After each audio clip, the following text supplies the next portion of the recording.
ตีนอีสมองคุยดีด่าได้ละบาทเนี่ยมันเป็นน้ำมันจะขี้เดียดถึงกูสิใส่บ่อยกูก็ซักเสื้อผ้ากูใส่น่ะถึงมันจะเก่ากูก็ซักอีคนรวยมึงมาซื้อเพียงมึงมีเงินแล้ว1กับมึงต้องให้กู100กูมีอยู่50,000ซื้อบ่50,000มันเป็นเสื้อของFCให้กูที่ว่ากูใส่กูนะโอ้ยอีสัตว์สวมเลยเนาะเป็นตาขี้เดียดคักว่าสันขี้เดียดแม่มึงหันมึงจะมาขี้เดียดเสือกูหยังเห็นใส่ตลอดใส่แบบพิษหัวมึงสบกูหมักใส่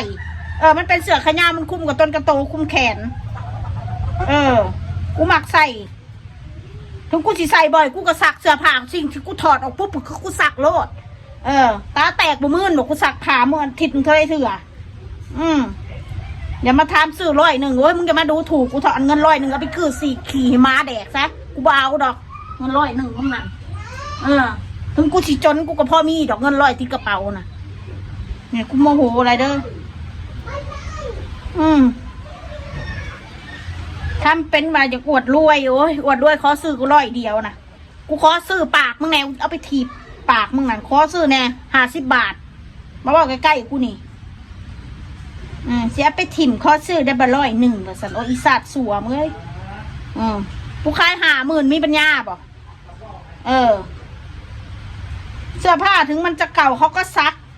อันจะมาว่าถ้าอีกุยอีเมนกุยแต่พวกมึงน่ะเมนฮีนั่นฮีเมนนั่นนั่งใส่ฮีสาบฮีเมนเนี่ยนะด่าชาวบ้านนะเหี่ยวก็จักล่างหรือบ่อฮีน่ะเหี่ยวปุ๊บให้ล่างปั๊บร่นฮีน่ะไม่ยิ่งน่ะมันเมนพูดบ่มันเป็นเหี่ยวเลยซุปเขาคือเก่าน่ะมาขี้เดียดเสื้อผ้ากูว่าอีสัตว์สวมเลยมึงก็รวยแท้ๆขอซื้อแน่ว่าสันโอ้ยมาเอาอะไรมาซื้อนะมาซื้อใกล้ๆกูนี่อย่าไปขอซื้อในคอมเมนต์นะขายให้อยู่ดอกมาเอาซะเอาให้มึงละ